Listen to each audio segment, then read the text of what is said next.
All right, so this is the podcast for the August newsletter for August 2024, Lift for All newsletter.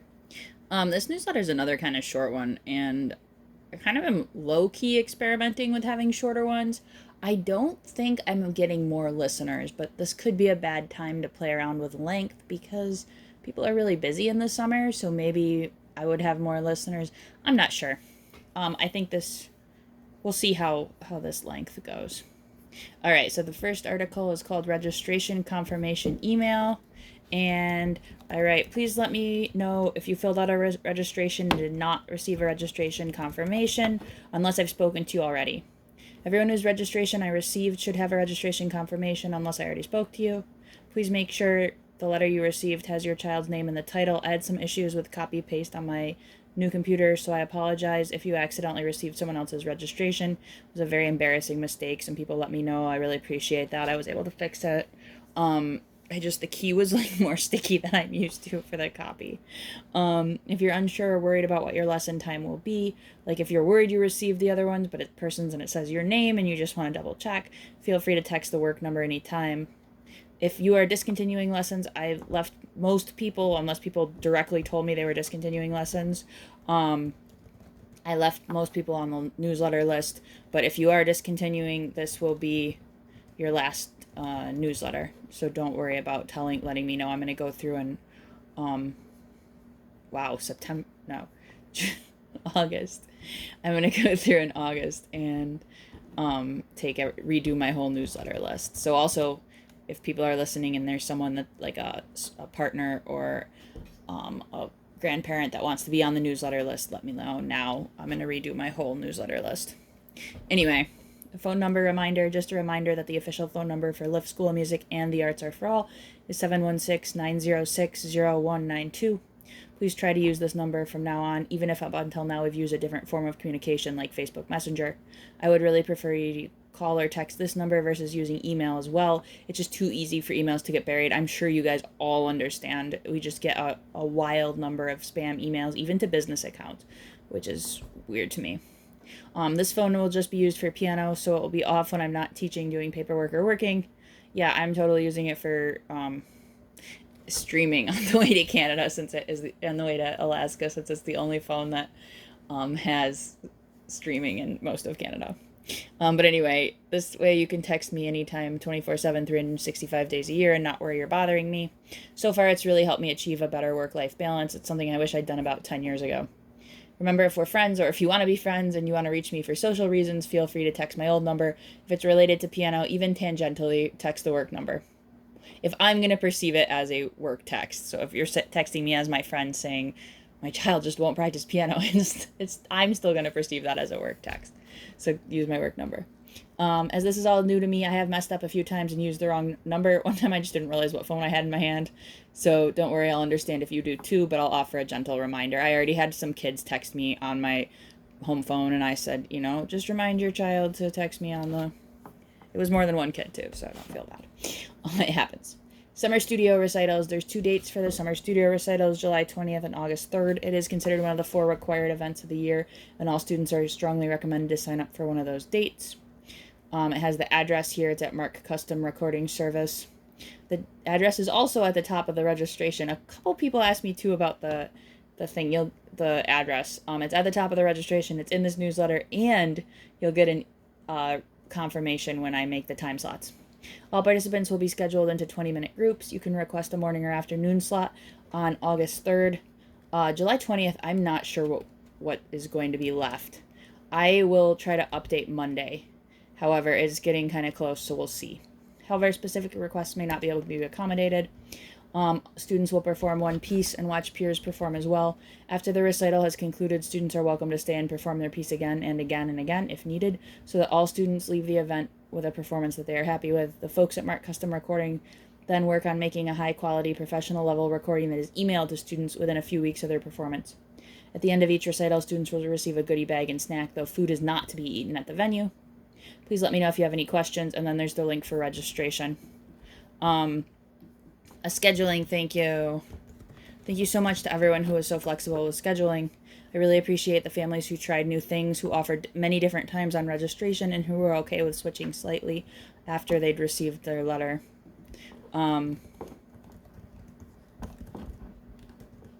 know that we are all really busy, but when we work together, we can accomplish great things. And in this case, I scheduled almost 100 students in 4 days a week, so I was able to get the 4 days I was hoping for. So thank you so much. It'll help my semester be successful. I am hoping to continue this same schedule into the spring term as well. If I do need people to be flexible for my spring semester, I'll let you know as soon as I know. Thank you so much. July challenge. In the June newsletter, I talked about how music helped me on the drive to Alaska. For the July challenge, students and or parents are welcome to participate. All you need to do is write, or for young students, draw a time or times that music has helped you through something difficult. It can be from any time in your life, and it can be about any type of music. Music you made or music you listened to. New assignment sheets. Please let me know if you need a new assignment sheet for your child. I'm very, very, very, very happy. Cannot stress that enough, to make one for anyone who might need more work on a new sheet. I did try to give everyone plenty to work on, and for the people that had charts, I wrote, please don't move on to the next chart until you've practiced this 4 times. I have had some families tell me they're still on their first or second chart. That's totally fine. I have had a couple parents text me saying that they need a new chart. Also great. It's whatever is working for your family during this kind of weird time of year. So don't feel frustrated if you still have plenty to work on. If you're in need of new things to work on, please let me know as soon as possible. I will make you plenty of new charts. So please let me know if you need a new one. Summer's End competition will be August 24th at noon. Renata Yazzie will be judging. She's an excellent judge. She's getting her PhD in music at NYU, but she also took Suzuki piano as a child, so she has a unique insight into Suzuki. If you remember, she performed last year at the Indigenous Artists Concert. Then there's a link to registration. All students of all ages and abilities are encouraged to participate in the competition. For LIFT students, it's $5. The competition is done in audition format, where students perform one at a time for the judge in order of age. This is all online. You will not watch any participants. There is no audience other than myself and the judge and anyone you might have watching at your home. It is very good for students to learn how to perform in all different types of settings, and the audition format is really important. Please let me know if you have any questions. I've talked about this before, but I purposely try to have different styles of competition. In Junior Festival, we play 2 songs. For most things, we play 1 song. I try to have an audition format. I try to have it in competition format where you're watching your peers perform. I try to do it all different ways so that you can practice doing things differently. Preparing to restart lessons with littles. This column is for parents of students ages 6 and under, but it's often helpful to everyone. After a break from lessons, whether it's due to scheduling on the end of the teacher or the parent, it's important to properly prepare young students adequately for the return to lessons in order for them to have the most positive experience possible.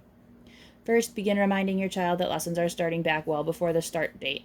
Remind your child what to expect at lessons, especially what will be asked for them at the beginning of lessons. I have kids get thrown off a lot when they haven't practiced their note names for students who do that, or they haven't practiced their scale for students who have scale. So at least, bare minimum, if you haven't practiced much, make sure they know how to do the first thing I'll ask them to do, because that'll start the lesson off strong. They won't feel kind of uncomfortable. Gently review behavior expectations, perhaps by asking them questions or acting out a pretend lesson. You could even allow them to be the teacher. Make sure I know ahead of time. I'm going to try to remember to ask people, but I might not.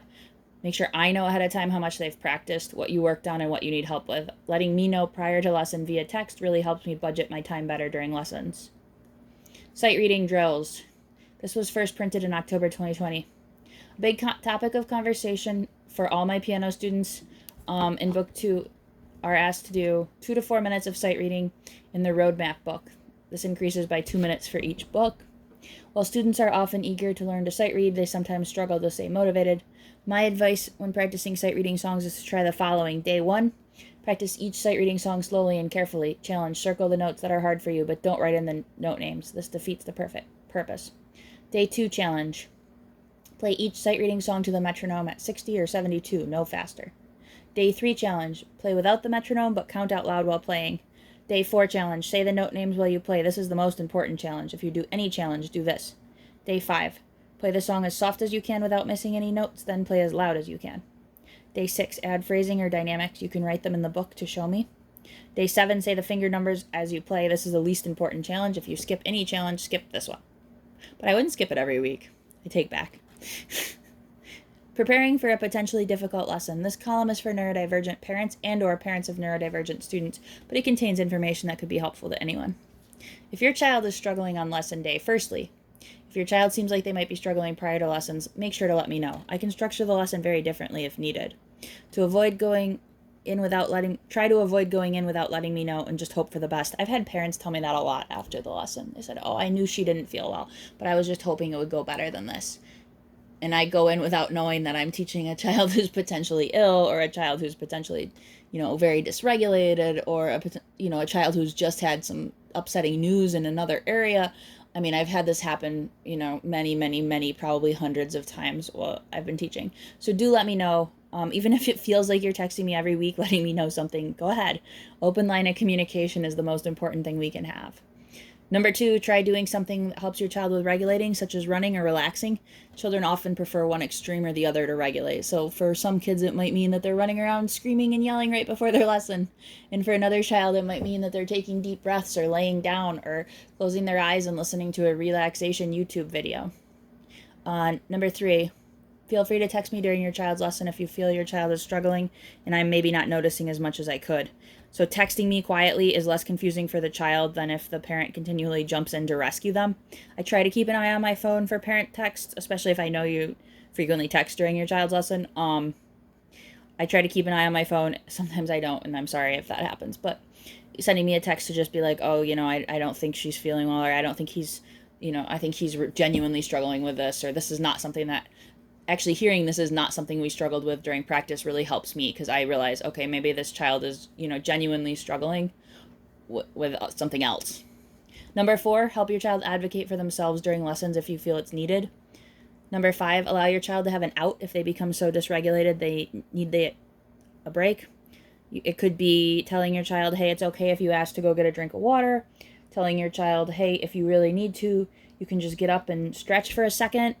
Work it out ahead of time. You can work it out ahead of time with me. You can work it out just ahead of time with your child. I'll figure out what's going on probably. Number 6, ask your child what coping skills or accommodations can be used, such as a fidget toy, a stuffed animal, taking extra breaks during the lesson for games, etc. And then finally, number 7, please cancel the lesson if you feel it would be impossible for your child to have a good lesson. If you are struggling on lesson day, please let me know. You can send a text as simple as, I'm having a tough time today, just a heads up. It really helps. Sometimes parents are having a time where they're just feeling a little bit more vulnerable, and maybe I don't know because I am more focused on the child during the lesson, and I end up saying something that, leaves the parent feeling frustrated. My mom left some of my lessons in tears, and I remember that, because there are days just like your child when you're going to be less regulated and you're going to be having a harder time, and that's okay. But if you cue me in on that, then I can help. We can all work together to have a better lesson. So you can try the same things. Prepare for a lesson with deep breathing, listening to music, anything that might help. Same things for you. Do what works for you. If that means you're, having some private cry, yelly, screamy time in the car right before lesson, or if it means you're laying down for a second, or you're listening to your favorite song with headphones in so you can play it nice and loud and your child doesn't become dysregulated. Whatever helps you best. Let your child know that you're having a hard time. This has the added bonus that they can then see you use your own coping skills. Feel free to leave during the lesson if needed. It's okay only if it doesn't become a regular thing. And then you let your child know that you're struggling and that's why you need a quick break. And you let your child have the same grace if they're struggling and they need a break from the situation. So those are the 3 things to kind of watch for to make sure that, it's okay to leave a lesson. You're not doing it every single week, because then it means you need to find better coping tools to use on a regular basis. That's not a regular basis coping tool. That's an emergency situation coping tool. And you make sure your child understands you're struggling. You needed a break. I needed to go get a drink of water. I'm sorry. I need a minute. I need to go do some deep breaths in the other room. Say exactly what you need to do so that your child can kind of learn how to advocate for themselves in that exact same way. And then number 5, cancel if it feels like regardless of how the lesson goes, it's going to cause you to struggle more. So if you think to yourself, my kid could have the best lesson of their life, and I'm still going to be having a really, really hard time, and it doesn't feel right for me, go ahead and cancel the lesson. That's okay. Everybody has hard days. The most important thing to remember is that the most important part of piano is practicing, not lessons. So even if you have a rough lesson, even if you end up having the lesson and it doesn't go well for you or for your child or for both, it does not mean that you can't accomplish great things during the week. 7 things to do or say other than time to practice. Last month, we talked about how saying slow down can cause a child to shut down immediately. Another phrase that can trigger an immediate shutdown is, it's time to practice. Here are some alternatives. Number 1, when would you like to practice today? That's nice and open-ended. Number 2, would you like to practice tomorrow morning or right before dinner? This offers several choices. What would you like me to say to remind you to practice? It could be something about piano. Maybe your child says, oh, say, let's piano time. Or it could be something really silly like, pirates like to eat cereal. And it could just be like a trigger phrase like, okay, now we're going to the piano. What can I do to remind you to practice today? That could be an action. You could make a practice time sign, or anything like that. You could just go to the piano and start playing. This is what my dad did. He would play the only song he knew how, which was the intro to Haydn's Fifth Symphony. It was pretty silly because he would play it with only one finger. You could allow practice to be child initiated if it occurred before a certain time. Once I had a 5-year-old boy living with me. He could practice whenever he wanted, and I'd go sit with him. And he would totally use that when he wanted attention, and I was in the middle of doing something, sometimes cooking dinner, and he'd go to the piano, and I would go and sit with him. But if he didn't do piano before bedtime, then we would sit and do it together. What are a few things we could do from your assignment right now? So I would actually say like a specific number, actually. What are 2 things we could do from your assignment right now? I'm actually going to change it in the written newsletter. So if you don't know what I'm talking about and you're reading the written newsletter, that's because I changed it right now. Practicing a few things might lead to more practicing. And even if it doesn't, doing a few things is better than nothing at all. So if you say, what are 2 things we could do from your assignment right now, don't pressure your child into then doing, oh, can we do one more? Oh, can we do one more? Because then your child's not going to say yes next time. While many students prefer to be asked to practice in a variety of different ways, some students prefer the routine of being asked the exact same way every day. You know your child best. Try many different things and settle on what works best for your family. Is there anything on here that I didn't cover that works well for you? Genesee County Talent Show. The Genesee County Fair Talent Show is July 20th at noon in Batavia, New York. It's a completely optional non-studio event. It's open to everyone for any talent. It's divided into tiny tots, which is under 7, minis 7 to 12, maxis 13 to 19, and adults 20 and up. The event is free, as is your admission to the fair. The talent show is very low-key. One year the winner was a kid who went on stage wearing muck boots, played a piece he had composed himself. Participants of all levels will find themselves being applauded and will receive amazing goodie bags. Feel free to sign up performing in piano or anything else. You can perform up to 3 times as a solo, duo, and or group. Registration. Everybody who's registered by 7/13 will receive a goodie bag with treats at the end. Winners receive small cash prizes. Then I have the schedule, and then I write congratulations to everyone for working so hard again to find such a great schedule. I really do appreciate it. All right, yes, definitely let me know if you have any questions. Remember, you can text the work number anytime. I've actually been getting fewer texts. I don't know if it's because everybody's really, really busy right now, or if it's because people are being more mindful of how much they text, which they don't need to be as mindful anymore because I only check it when I'm doing work. Or what? I think it is actually just everyone's. What do you guys think? Do you think it's because everyone's very busy right now? I think it's that everyone's busy right now, but let me know if you have other theories. So I also really appreciate you guys. I kept, I think, all but 2 students for registration, and we were able to fit everybody onto 4 days. So I am incredibly relieved that scheduling went okay, and I immensely appreciate all of you guys for being so flexible and fantastic with scheduling. So thank you again. I can't thank you guys enough. It's really going to help my semester go well. All right, please let me know if you have any questions, and that's the newsletter.